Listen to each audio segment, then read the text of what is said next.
je suis celui qui avait révélé la présence des forces rwandaises au Congo le jour où Tshisekedi reçoit Kagame au stade de Martyr. Kagame répond, je peux comprendre ce qu'ils expriment. Nous avons affaire à un gouvernement congolais qui en réalité n'a pas été élu, ni la première, ni la seconde fois, et dont la seule ambition est de persécuter les gens, de semer encore plus le chaos et de tout accaparer pour lui-même. Toutes les ressources dont dispose ce pays sont confisquées par un petit groupe de personnes qui non seulement accaparent tout, mais finit par agir comme le reste de la population. Ça y est, le président rwandais s'est enfin exprimé et le moins qu'on ne puisse dire, c'est qu'il a été très dur dans ses propos vis-à-vis du président congolais Félix Tshisekedi. Pour lui, le conflit auquel on assiste aujourd'hui entre le M23 et le gouvernement de RDC est purement et simplement la faute du gouvernement congolais. Dans une longue interview de nos médias Jeune Afrique, il répond en long et en large à toutes les questions qui lui sont posées. Et j'ai souhaité analyser cela avec un expert de la question, Patrick Beko, afin qu'ensemble nous puissions simplement vérifier les affirmations du président rwandais. Sont-elles vraies? Sont-elles fausses? Qu'est-ce que l'on peut tirer de là? Comment interpréter l'histoire? Et surtout, quelles sont les perspectives pour la RDC alors même qu'elle est en pleine crise? Je vous invite donc à rester jusqu'à la fin si vous ne voulez rien manquer de l'analyse de notre spécialiste.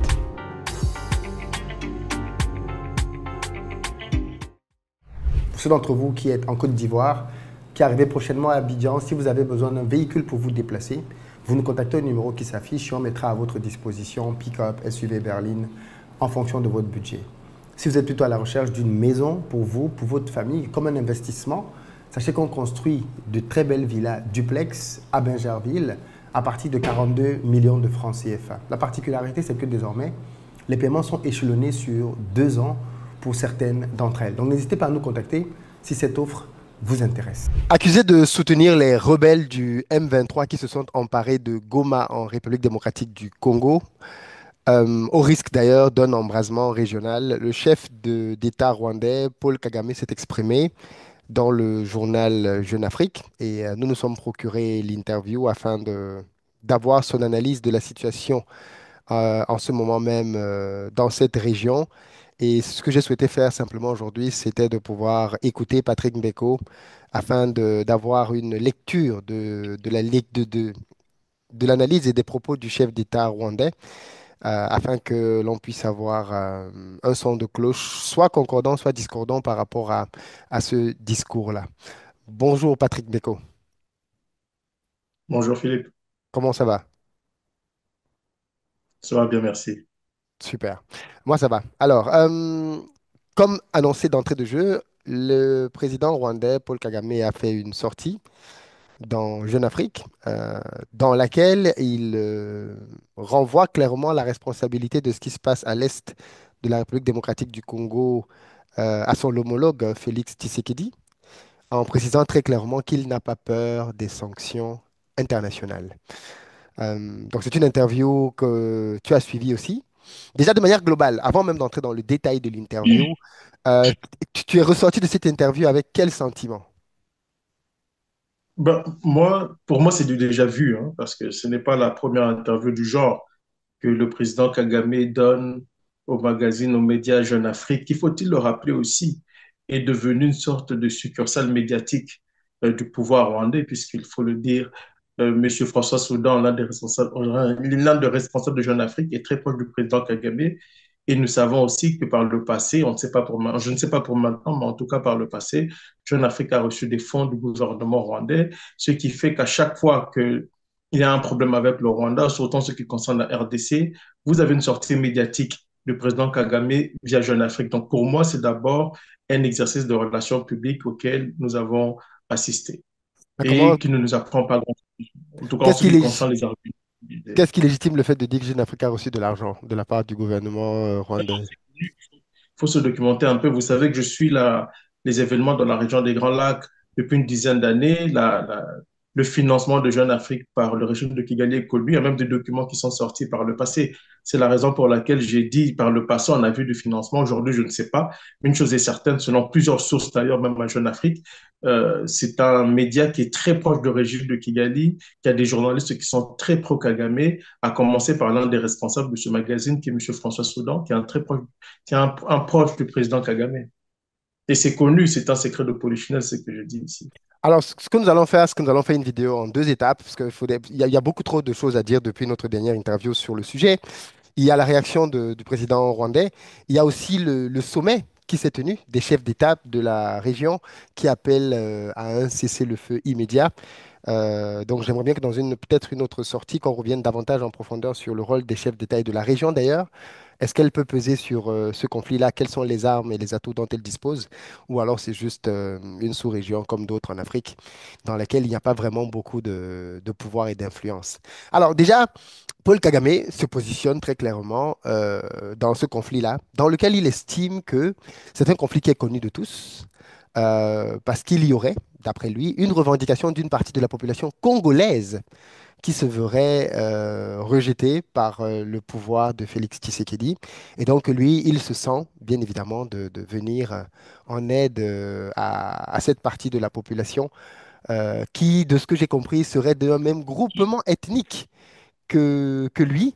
Euh, Est-ce que tu pourrais peut-être nous planter le décor de quelles sont les revendications initiales de ce groupe maintenant appelé M23, qui, comme on l'a vu la dernière fois, en réalité n'est rien d'autre qu'un groupe qui a été à plusieurs fois renommé. Il y a quand même une revendication de fond derrière cette rébellion.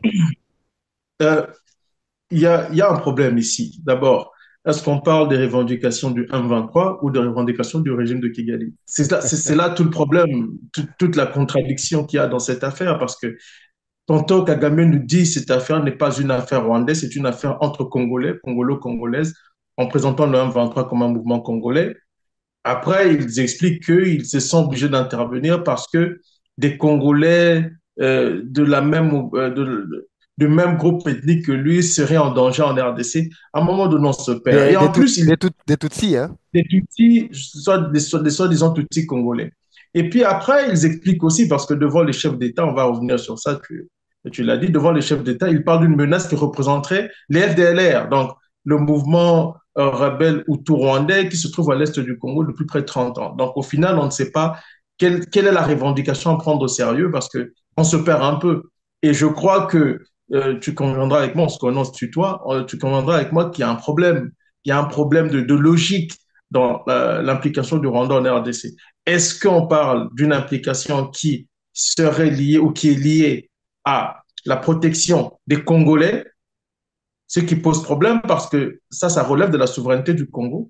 Est-ce qu'on parle d'une intervention qui est liée à la sécurisation des frontières rwandaises, comme l'a dit le président Kagame? On se perd. Il dit lui-même que son armée est dans une position défensive.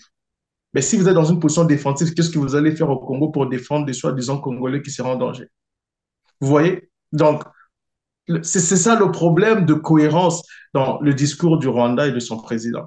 Donc maintenant, si on revient sur la question des personnes qui seraient en danger, des Congolais, il faut comprendre d'abord qu'en RDC, il y a près de 250 groupes ethniques environ. Donc, c'est ça qu'il faut comprendre. Tout le monde est minoritaire pratiquement en RDC.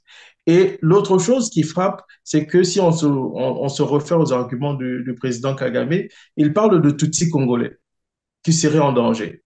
D'accord? Mais pourquoi les Tutsis congolais en question ne parlent pas, ne s'expriment pas? Parce que certains d'entre eux disent qu'ils ne veulent pas être instrumentalisés par le Rwanda. Bon, il faut aussi rappeler que l'actuel régime de Félix Tshisekedi quand M. Tshisekedi, le président Tshisekedi, a quand même nommé plusieurs Tutsis, plusieurs rwandophones, c'est comme ça qu'on les appelle au Congo, à des postes importants en RDC. Celui qui s'occupe aujourd'hui des mines, l'un des patrons du secteur minier congolais, c'est un Tutsi. C'est un Tutsi qui a une résidence en passant au Rwanda, dans le même quartier que la résidence présidentielle de M. Kagame. Mais ce monsieur est au Congo aujourd'hui. Beaucoup de ces gens sont dans l'administration civile et militaire. Donc, on parle de quel outil qui serait menacé. Non, c'est juste un argument qu'utilise le président Kagame pour déstabiliser le Congo et continuer à piller ses richesses. Alors, quand on lui demande dans l'interview s'il avait des sympathies pour le M23 et s'il les soutient, il dit que oui, bien évidemment, il a des sympathies pour un groupe qui est victime d'injustice, donc le groupe des Tutsis qui serait victime d'injustice. Il s'agit d'un groupe, pour reprendre ses propos, qui représente une large population, laquelle est persécutée, déplacée, tuée. Nous avons ici des centaines de milliers de réfugiés qui peuvent en témoigner. Et si ces gens sont persécutés, c'est parce qu'ils sont associés au Rwanda. On reproche aux membres du M23 d'être des Tutsis et on veut les expulser au Rwanda alors que ce n'est pas le Rwanda qui les a amenés au Congo. Mais l'histoire de la colonisation et du tracé des frontières, il remonte loin quand même dans l'explication. Cette politique désastreuse menée par le gouvernement de la RDC vise à isoler et à cibler un groupe spécifique de citoyens congolais en fonction de leur origine. Alors oui, pourquoi n'aurais-je pas de la sympathie pour eux? Vous préférez que j'éprouve de la sympathie pour le gouvernement de Kinshasa qui est à la source de tous ces problèmes? Pour les génocidaires du FDLR, pour les Ouazalendo que le gouvernement congolais a mis en place pour mener sa guerre ethnique, enfin, pour lequel de ces groupes il devrait avoir une sympathie, et puis continue en disant, ou pour les dirigeants du Burundi qui sont entrés dans ce conflit avec le même objectif, celui de soutenir leurs homologues congolais dans leur œuvre de persécution et d'élimination de ce groupe ethnique. Nous avons connu une situation similaire entre 2012 et 2013. Pourquoi ce problème ressurgit-il une décennie plus tard? Pourquoi n'a-t-il pas été résolu entre-temps? Voilà les bonnes questions.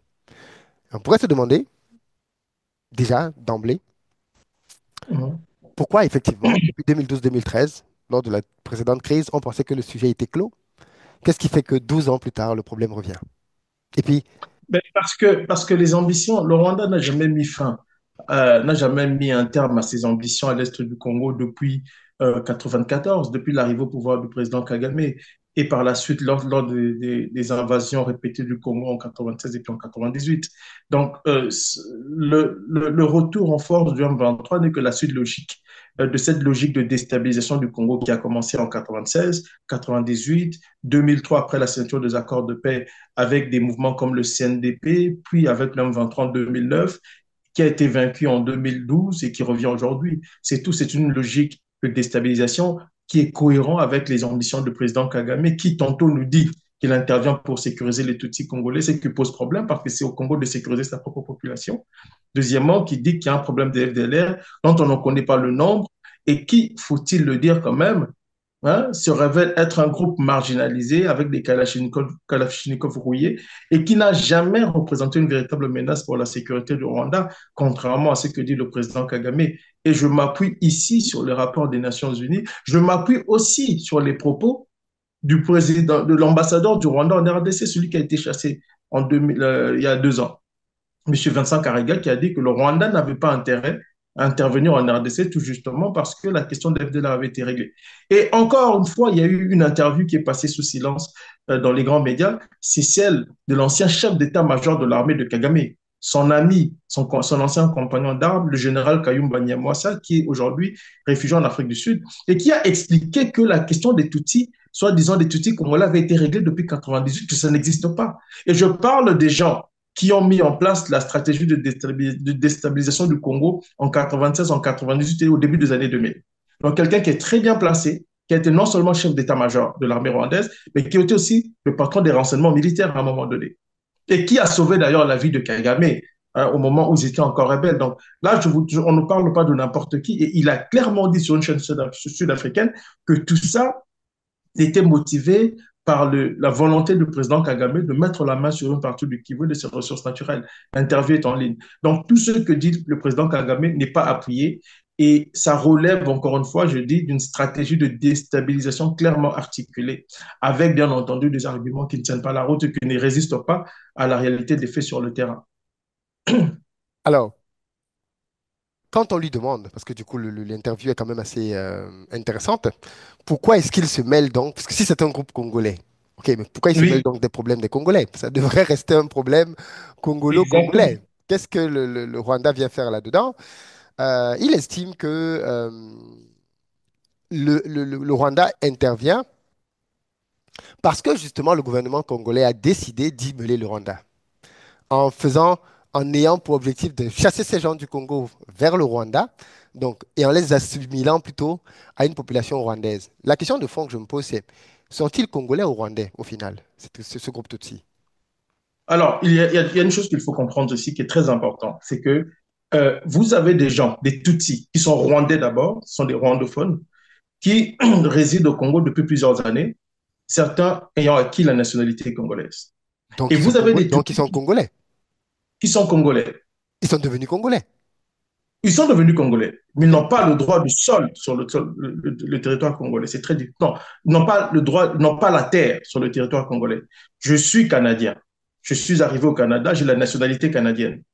Jamais Congolais que je suis d'origine et certains d'autres Congolais, nous pouvons nous lever un matin et dire que la terre là où nous vivons, ou le quartier où nous vivons, nos ancêtres depuis 50 ans, nous appartient. On ne peut pas faire ça. Si vous faites ça, on va peut-être vous envoyer dans un hôpital psychiatrique pour voir s'il y a quelque chose dans votre tête qui ne marche pas bien. Sauf que le problème avec les Tutsis qui sont au Congo, certains d'entre eux, pas tous, c'est qu'ils ont été instrumentalisés par le Rwanda et aujourd'hui, ils réclament une partie de la terre. Donc, ils se revendiquent comme Congolais d'origine. Je ne sais pas si vous voyez la nuance qui intervient. Ils se revendiquent Congolais d'origine, ce qui Ok. pose Comme problème. ils sont mélangés maintenant, ok, ok.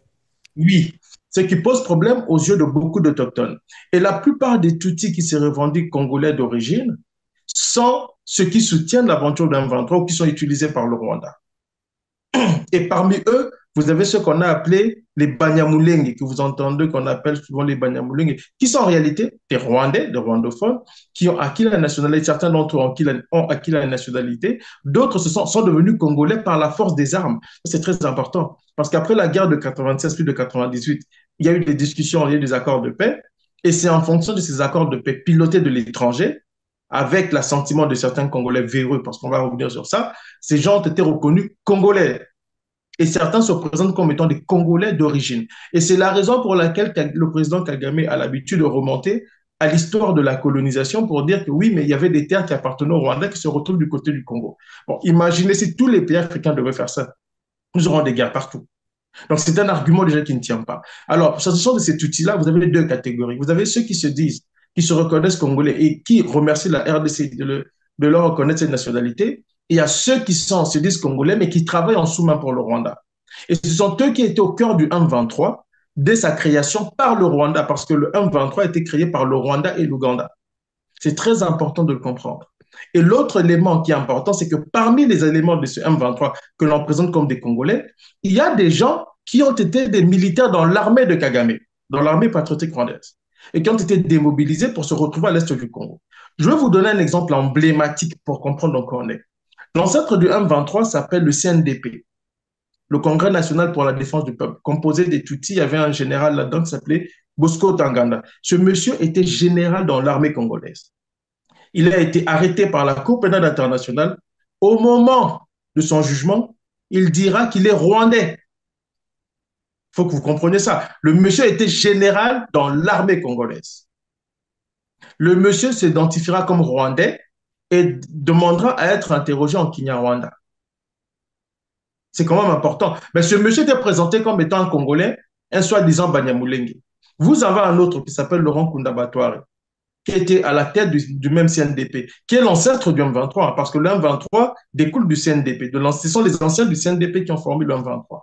Ces gens-là se présentent comme des Congolais la journée, et la nuit, ce sont des Rwandais. Et lui, au moment où le Congo a demandé son extradition, il a fui au Rwanda, où il est resté, où il est sécurisé dans une résidence à Kigali. Le patron des mines, l'un des messieurs qui s'occupe de l'organisme congolais qui s'occupe de chapeauter les activités minières en RDC. Ce monsieur, son nom m'échappe, monsieur Cagnoni. Monsieur Cagnoni est congolais, officiellement. Il n'a jamais été inquiété en RDC. Il fait partie de ceux qu'on présente comme étant un Banyamulenge. Mais ce monsieur a une résidence dans le même quartier que le président Kagame au Rwanda. On a eu un député au Congo, monsieur Dounia Bakarani, qui a été arrêté au Rwanda dans les années 2000, au début des années 2000, vers 2009-2010. Le Congo réclame que le Rwanda nous le rende en tant que député congolais. À la grande surprise, on nous dit non, mais les Rwandais disent non, c'est un Rwandais. Donc, on a ce genre de situation. Tout ça permet de comprendre la stratégie de Kagame qui a été d'utiliser des soi-disant Congolais, Banyamulengo Tutsi du Congo, pour infiltrer les institutions civiles et militaires, de sorte à le fragiliser, le contrôler de Kigali. Et ça, je l'ai documenté dans le livre Stratégie du chaos. Donc, tout ça, en bref, permet de comprendre un peu le brouhaha dans lequel on est aujourd'hui dans cette histoire, où Kagame veut justement que le gouvernement de la RDC puisse négocier avec l'M23 afin de créer les conditions de leur insertion dans une armée, dans les institutions civiles et militaires congolaises, pour, on voit, les infiltrer encore une fois et renforcer sa mainmise sur ces institutions-là. En tout cas, diriger le Congo à distance. Je rappelle une chose aussi, ce ne sont pas mes propos, ce sont les propos de l'ancien procureur général rwandais, l'un des membres fondateurs du FPR, le parti de Kagame, M. Gérard Gaïma. Qu'est-ce qu'il avait dit au début de la Deuxième Guerre du Congo? Kagame voulait contrôler, Laurent Désiré, contrôler le Congo à distance à travers Laurent Désiré Kabila, et ce dernier le lui a refusé, c'était la raison de la guerre. Ce que Kagame veut, c'est d'avoir une mainmise sur le Kivu, quitte à le balkaniser pour le greffer à la RDC, pardon, au Au Rwanda. Rwanda. D'ailleurs, oui, tu as posé une question très intéressante ici. Pourquoi est-ce qu'il s'intéresse à une question qui concerne les Congolais? Moi, dans ce livre-ci, dans mon dernier livre, c'est la question que je pose. Je peux vous lire l'extrait de mon livre. Vas-y, vas-y, vas-y, vas-y. Je dis, euh, je dis simplement ceci. Ça, c'est quand le président Kagame est allé au Bénin et a remis en question les frontières héritées de la colonisation dans cette histoire du 1-23. Je pose la question, je pose des questions suivantes. Je dis, les propos du président Kagame interrogent à certains égards. Si les rebelles de 1-23 sont des Tutsis congolais qui se battent pour le respect de leurs droits dans leur pays, la RDC, comme l'affirme le régime de Kigali et ses turiféraires, pourquoi le Rwanda s'en mêle-t-il? Que vient-il faire dans une crise politico-sécuritaire censée être un problème congolo-congolais? Si la crise est véritablement intra-congolaise, pourquoi parler des frontières héritées de la colonisation? Pourquoi un mouvement politico-militaire, en l'occurrence le M23, supposément congolais, s'affaire-t-il à guerroyer contre son propre gouvernement afin que les frontières de son pays soient revues au bénéfice de celles d'un pays voisin? Est-ce que quelqu'un peut comprendre la logique qui guide et le régime de Kigali et le M23? Je pose la question dans ce livre parce que je reproduis beaucoup d'éléments ici qui remettent en question l'argumentaire de Kigali. Donc, cette histoire de Tutsi congolais, il faut le comprendre comme étant un argument utilisé par le Rwanda pour déstabiliser le Congo, contrôler une partie du Kivu, s'en servir comme exutoire démographique, mais aussi pour le contrôle et l'exploitation illicite de ressources naturelles. Alors, il justifie l'intervention du Rwanda dans le conflit entre le M23 et le gouvernement de Félix Tshisekedi par un seul nom, le FDLR. Le Hum. FDLR, est-ce que tu peux déjà nous dire ce que c'est? Parce que beaucoup Les, de choses sont dites les autour de ce groupe, mais pour lui, c'est un groupe qui existe avec pour but d'anéantir le Rwanda. Les FDLR, c'est un groupe rebelle composé essentiellement de Hutus qui avait fui le Rwanda à la suite de la victoire de Kagame en 1994. Le FDLR officiellement a été créé au début des années 2000, pas après le Ok, génocide. ok, donc bien après. Oui, exactement. C'est-à-dire, déjà, on commence là parce que les gens souvent disent oui, mais c'est ceux qui ont commis le génocide. Non, le FDLR est composé. Oui, il y a eu des gens qui étaient impliqués dans la guerre civile rwandaise. Il y a aussi des Rwandais qui ont intégré le FDLR. C'était à la suite de la Deuxième Guerre du Congo. Le FDLR a été formé lorsque la Deuxième Guerre du Congo a éclaté. Laurent Désiré Kabila a fait appel à des anciens combattants rwandais pour épauler l'armée congolaise qui était confrontée aux invasions rwando-ougandaises. Il y a eu des invasions du Rwanda, puis de l'Ouganda et puis de leurs alliés. Il y avait même du Burundi à l'époque, soutenu par les États-Unis. Donc les FDLR sont créés dans ces conditions-là. Maintenant, quand Laurent Désiré Kabila est assassiné, Joseph Kabila arrive au pouvoir. Joseph Kabila va travailler à neutraliser les FDLR parce que lui, il va se rapprocher du Rwanda. Donc, ça, c'est la première chose. La deuxième chose, parce que j'anticipe votre question, ta question sur leur véritable rôle. Tout à fait. La deuxième chose, c'est que la plupart de ces gens-là, qu'on présente comme étant des dangereux génocidaires, la plupart d'entre eux avaient été massacrés lors de la première guerre du Congo en 96.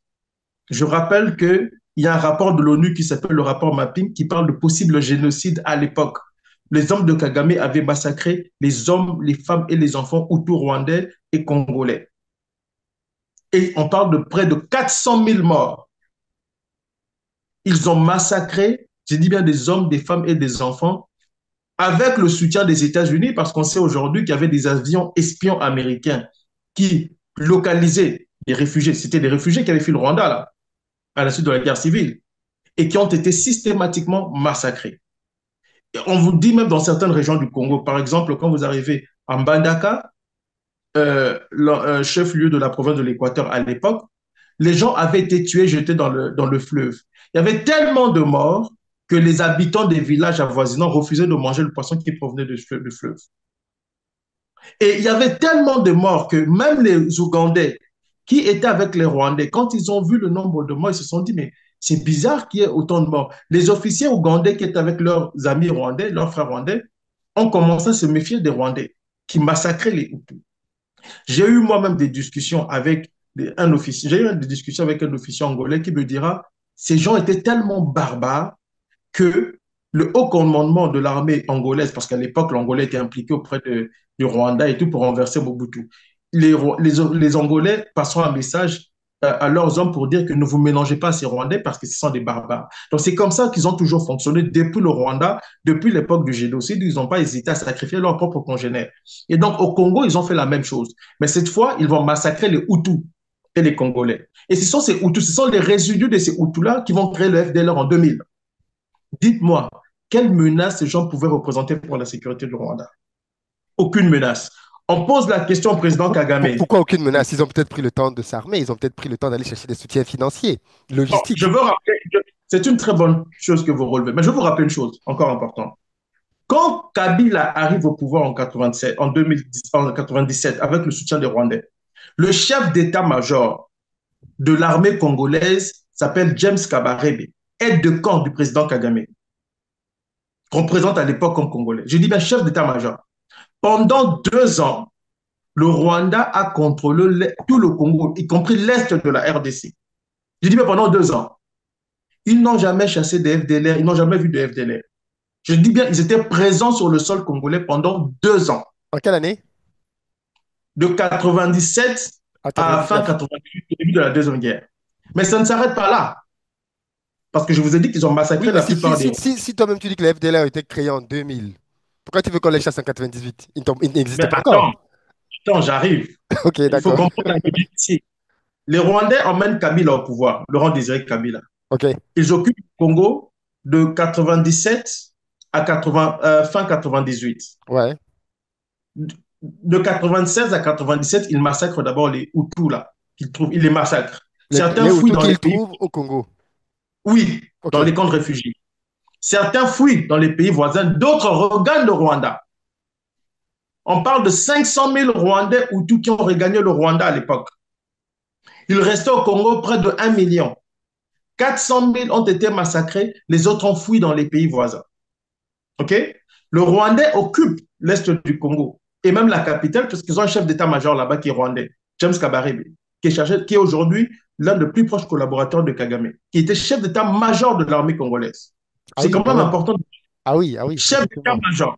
Ouais, Donc, il est au Congo de 80, on peut dire de 96 parce qu'ils vont contrôler l'est du Congo à partir de octobre 96, quand la guerre commence, le temps d'arriver à Kinshasa. Donc, ils contrôlent le Congo de octobre 96 à août 98.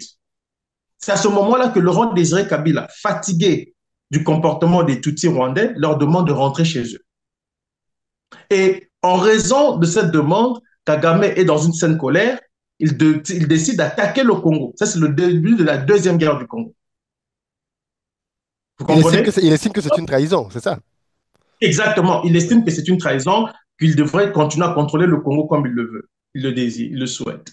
C'est à ce moment-là que Kabila a fait appel aux Hutus qui avaient fui dans les pays voisins. Et ce sont ces Hutus qui avaient fui dans les pays voisins et qui certains étaient dans la forêt après la conquête du Congo par le Rwandais, l'Ougandais, Kabila, qui vont venir maintenant épauler l'armée congolaise. Pour répondre à la question que tu viens de poser tantôt, d'où ils sont venus au début des années 2000. Donc, eux quittent la forêt et les pays voisins. Donc, tu comprends, ici, on ne parle pas d'une armée très organisée, C'est mais vrai. de résidus des Hutus qui reviennent. Certains d'ailleurs sont allés au Cameroun. Le Cameroun est l'un des pays qui a hébergé beaucoup de Hutus rwandais. Oui. Exact. Le Congo-Brazza aussi. Beaucoup viennent soutenir l'armée congolaise. Et c'est comme ça qu'ils vont mettre en place les FDLR, pour structurer leur mouvement, leur donner une connotation, une importance politique, afin de peser dans le jeu politique au Rwanda voisin, après avoir soutenu le Congo. Donc l'objectif était de soutenir Laurent Désiré Kabila face aux forces d'invasion rwando-ougandaises soutenues par les États-Unis, pour ensuite s'appuyer sur Kabila pour avoir des revendications Rwanda. Donc c'est ça qu'on appelle les FDLR, que représenterait une sécurité, une menace pour la sécurité du Rwanda, qui lui est une armée régulière bien organisée. Donc, D'accord. c'est pas fini. C'est pas fini, je veux m'arrêter ici. La deuxième guerre du Congo commence. Kagame et ses hommes, parce qu'il va créer une rébellion de facette qu'on va appeler le RCD Goma, le Rassemblement congolais pour la démocratie. Tu vois, dans ces rébellions, il y a toujours le mot congolais. En fait, c'est une façon de congoliser les agressions extérieures répétitives du Rwanda. De 98 à la signature des accords de paix en 2003, l'Est du Congo est contrôlé par le Rwanda et l'Ouganda. Parce que quand la deuxième guerre du Congo commence, le Rwanda occupe plusieurs territoires à l'Est du Congo en se servant des rébellions soi-disant congolaises, mais qui sont en fait des entités vides soutenues par l'armée rwandaise, derrière lesquelles se cache l'armée rwandaise. Donc, ce qu'on appelle rébellion à l'époque, ce sont des groupes armés à la tête desquels on met quelques Congolais de service, mais derrière lesquels se dissimule l'armée rwandaise. Et de 98 à 2003, 2002, fin 2002, 2003, une bonne partie du Congo est occupée par les armées d'agression extérieure rwando-ougandaises. Et bizarrement, ils ne vont pas chercher à soi-disant neutraliser les fameuses FDLR, puisque les FDLR sont là-bas. Ils sont nulle part ailleurs, ils sont là-bas, où les Rwandais sont postés depuis 98, non, depuis 97 jusqu'en 2003. Ils n'ont jamais réglé la question des FDLR.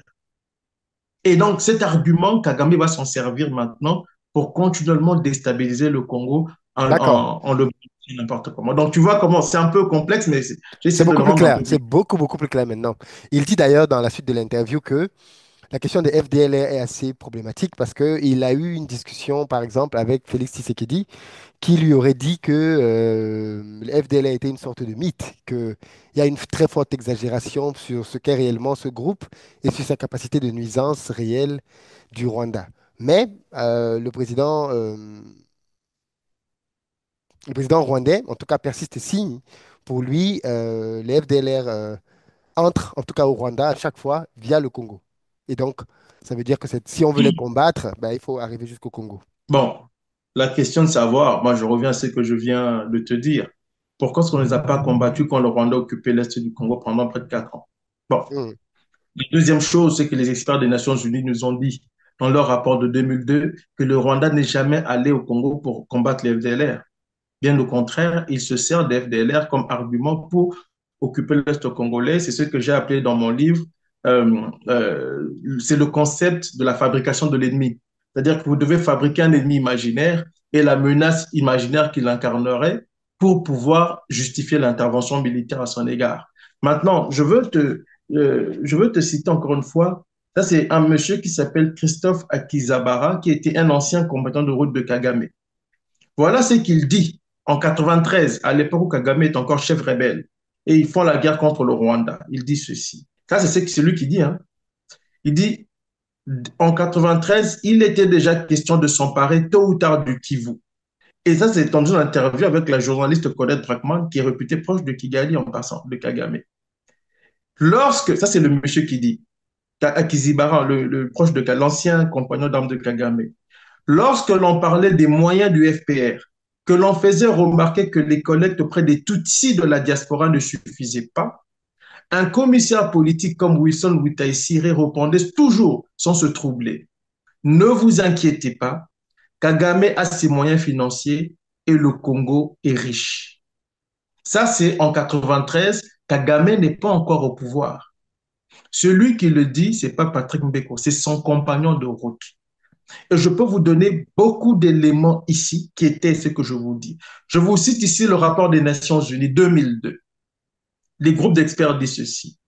Sur la base de son analyse de nombreux documents et témoignages oraux, le groupe d'experts de l'ONU estime que la présence du Rwanda dans la République démocratique du Congo a pour but, écoute bien ça Philippe, d'accroître le nombre de Rwandais qui se trouvent dans l'est du pays et d'encourager ceux qui sont déjà installés à conjuguer leurs efforts pour aider le Rwanda à exercer son contrôle économique.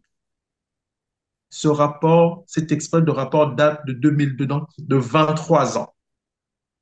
Ce n'est pas Patrick Mbeko qui le dit, ça a été documenté. Là, ici, tu comprends l'enjeu des Tutsis congolais que je viens de t'expliquer, l'enjeu des FDLR et du contrôle économique du Kivu et de ses ressources naturelles.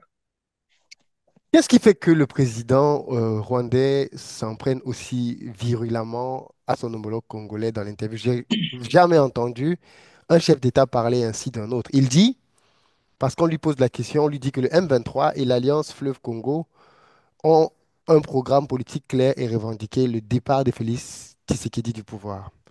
Et à ça, Kagame répond, je peux comprendre ce qu'ils expriment. Nous avons affaire à un gouvernement congolais qui en réalité n'a pas été élu ni la première, ni la seconde fois, et dont la seule ambition est de persécuter les gens, de semer encore plus le chaos et de tout accaparer pour lui-même.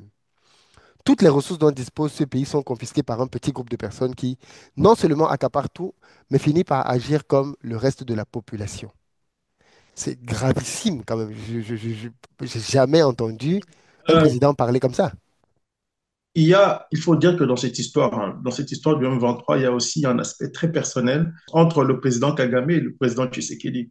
C'est devenu une affaire personnelle. Ils Il s'entendaient suffit de... pourtant bien à un moment. Oui, ils s'entendaient bien parce que je pense que le président Félix Tshisekedi a été très naïf pour penser qu'il pouvait se servir du Rwanda pour des raisons de politique politicienne, de politique intérieure. Au moment où Félix Tshisekedi arrive au pouvoir dans les conditions que tout le monde sait, le Rwanda est un pays isolé. Tshisekedi avait un problème au niveau interne parce qu'il n'avait pas tous les leviers du pouvoir. Son prédécesseur, Joseph Kabila, avec lequel lui, Tshisekedi avait négocié le pouvoir, avait la main mise sur une partie de l'armée et même les institutions politiques, parce qu'il contrôlait justement le Parlement et on connaît la valeur des élections de RDC. Bon, pour Tshisekedi, il était question en fait de renverser le rapport de force au niveau intérieur. Pour cela, il s'est rapproché du Rwanda. Il a même, parce qu'il faut quand même rappeler que si le M23 est revenu, c'est entre autres à cause aussi, en partie à cause du président Tshisekedi, qui a négocié cette histoire de M23 avec les membres de ce mouvement qui étaient entre l'Ouganda et le Rwanda.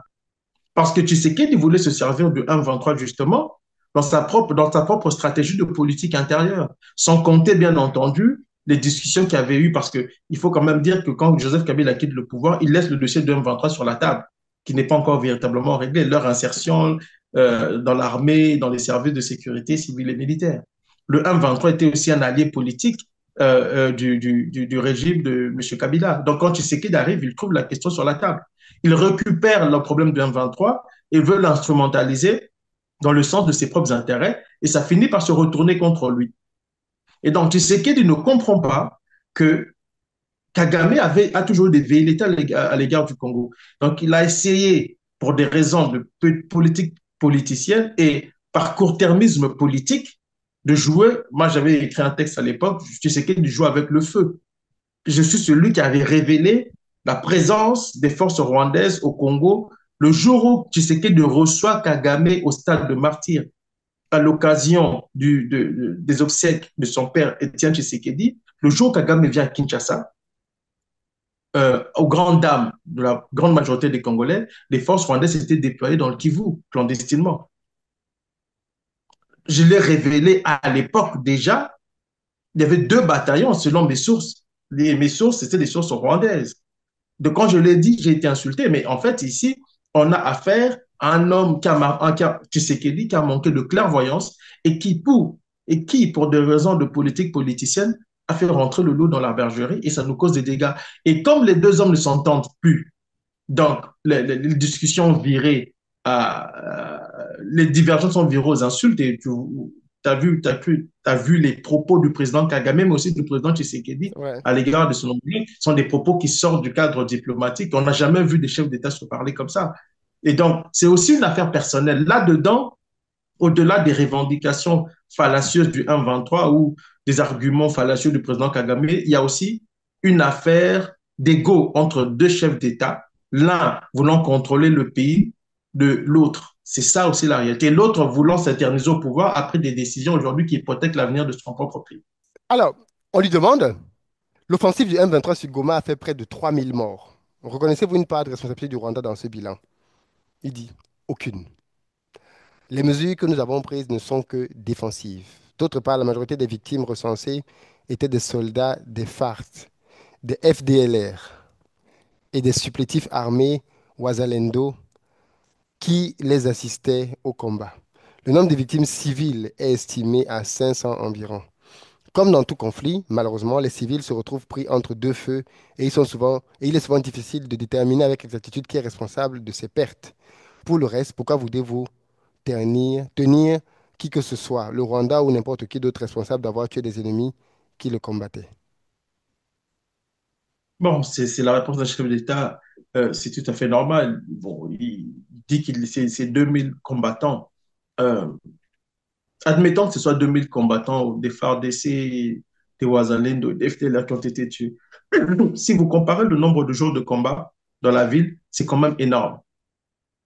C'est énorme. Maintenant, il y a une chose aussi dans la culture rwandaise, et je parle ici tout particulièrement des Tutsis qui viennent de l'Ouganda. Ici, c'est Kagame et sa bande, son clan. Ce sont des gens qui sont hyper violents, et ça, c'est documenté dans la littérature scientifique et même historique. Ils sont hyper violents. Quand vous voyez comment Kagame et ses hommes ont fait la guerre au Rwanda pendant le génocide, vous comprenez ce qu'ils font au Congo. Je viens de te dire qu'en 96, pendant la première guerre du Congo, ils avaient massacré les hommes, des femmes et des enfants. Et je vous dis, sans défense, hein, il les massacrait pour le plaisir de massacrer. Et je me rappelle du témoignage d'un des officiers tutsis rwandais qui avait dit à l'époque, qui dit, mais on nous a demandé de tuer ces gens. Nous avons tué une centaine de personnes, nous étions fatigués. Notre commandant d'unité est arrivé, il nous a dit, si nous nous arrêtons de tuer les gens, c'est nous qu'on va tuer. Cette journée-là, nous avons massacré près de 4000 personnes. Hmm. Et quand il est tué, oui. Et ce que je vous dis est documenté. Ils ont une façon, il y a une violence, c'est ces gens-là qui laissent des traces partout où ils passent. Je rappelle que les forces rwandaises ont été attaquées au Mozambique, où elles sont déployées, justement parce qu'elles sont violentes à l'égard des civils de la population. Et Kagame lui-même a la réputation d'être un barbare. Il ne faut pas oublier quand il était en Ouganda, quand on l'appelait Kagome, parce qu'à l'époque, il était le directeur adjoint des services de renseignement militaire ougandais.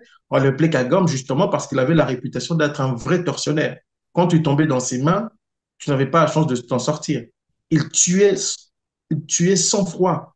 Et c'est dans leur nature. Donc, moi, quand je vois ce qu'ils ont fait en RDC, je ne suis pas surpris. Je suis certes choqué par le nombre de morts, par ce cataclysme, mais je ne suis pas surpris. Maintenant, ce qui peut aussi soulever des questions, c'est la réaction des pays africains. Je ne parle même pas de ce qu'on appelle la communauté internationale parce que ces gens-là se moquent de tout le monde. Ils ne pensent qu'à leurs intérêts, mais moi, je n'ai pas entendu les pays africains faire du bruit autour de ça. Ça discute comme si de rien n'était et puis on va tourner la page. L'autre chose aussi, avant de faire des reproches aux pays africains, quand je regarde le comportement du gouvernement congolais actuel, on regarde des morts qui ont été comptabilisés, on ne peut pas faire comme si de rien n'était, se limiter à dire c'est le Rwanda. Au moins, il faut avoir une posture euh, euh, qui soit en adéquation avec ce qui a été constaté à Goma. Ce n'est pas le cas. Alors, pour sortir de cette première partie, parce que comme je l'ai dit, le sujet est très vaste, et je ne veux pas trop qu'on parle des pays aux alentours ni de la conférence, parce que ça va faire l'objet d'une autre vidéo, mais il y a eu beaucoup d'interventions quand même jusqu'à présent, l'Union africaine, la Belgique, les États-Unis et d'autres pays qui sont intervenus. Telle que la situation elle est là aujourd'hui, les positions semblent être figées. Euh, Est-ce que tu... Quelle sortie de crise tu vois à ce stade? Moi, je crois que tout est rapport de force. Au stade où on en est, au stade où à ce stade-ci de la situation, je pense qu'il faut simplement. Le Congo a l'obligation de renverser le rapport de force, sinon ça n'arrêtera pas. Ce n'est pas la première fois que le M23 s'empare de Goma, hein. En 2012, ils s'étaient emparés de Goma, hein. Il y a une forte pression internationale, ils se sont retirés, puis après ils ont été vaincus par les FARDC soutenus par la brigade spéciale de l'ONU. Mais on voit bien Kagame ne peut pas. Tant que Kagame n'atteindra pas ses buts ultimes, il n'arrêtera pas de déstabiliser le Congo. Donc, il appartient à la RDC de renverser le rapport de force sur le terrain militaire, mais cela passe aussi par une gouvernance responsable. Vous ne pouvez pas dilapider les deniers publics, négliger les forces armées, enrichir un groupe de généraux avec des gros ventres au détriment de l'armée et vous attendre à ce que cette armée puisse relever les genres de défis que pose aujourd'hui le 23. Donc, il y a une responsabilité au niveau de l'État congolais qui doit être relevée. Et par exemple, on sait aujourd'hui que vous vous rendez compte, c'est le chef de la maison civile, le président, qui n'a rien à voir avec l'état-major. C'est lui qui commande les armes, c'est lui qui fait appel aux mercenaires et c'est lui qui détourne l'argent et il n'est pas épinglé par la justice tout simplement parce que c'est le frère de tribu du président, il est proche de la famille présidentielle et on fait comme si de rien n'était. Donc, de mon point de vue, même si je peux critiquer aujourd'hui le Rwanda pour son implication en RDC, je dois, en tant qu'intellectuel et observateur pardon, averti impartial, regarder aussi avec froideur et impartialité la responsabilité de la RDC. Pour moi, aujourd'hui, les responsables premiers de ceux qui arrivent à la RDC, ce sont les dirigeants du pays, à commencer par le président Tshisekedi. Si vous avez une femme qui est belle, qui est enviée par tout le monde, par tous les hommes, vous n'allez pas vous attaquer à ces hommes-là parce qu'ils font la cour à votre femme. C'est à vous de créer des conditions qui vont faire que votre femme ne puisse pas se laisser impressionner par les avances de ces hommes-là. Alors, aujourd'hui, on peut tout reprocher au Rwandais, à ce qu'on appelle la mal nommée communauté internationale, mais on ne peut pas fermer les yeux sur la responsabilité des dirigeants congolais, de l'élite congolaise dans ce qui arrive dans leur pays. Et je le dis tout le temps parce que la responsabilité première de la sécurité, de la préservation des intérêts des Congolais, de la préservation de l'intangibilité des frontières congolaises, la première responsabilité revient aux autorités congolaises. Si ces autorités se vautrent dans la distraction, dans la jouissance, comment ne pas être surpris, peut-on être surpris par ce qui se passe aujourd'hui? La réponse est non.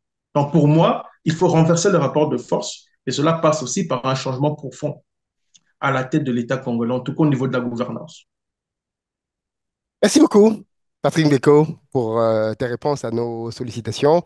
On revient pour une deuxième partie dans laquelle on verra le contexte un peu plus géopolitique et des pays aux alentours, parce que c'est une crise Régional. finalement continentale qui prend des proportions qui intéressent un peu tout le monde. Dites-nous dans les commentaires ce que vous avez pensé de cette première partie et je vous dis à très bientôt. Ciao.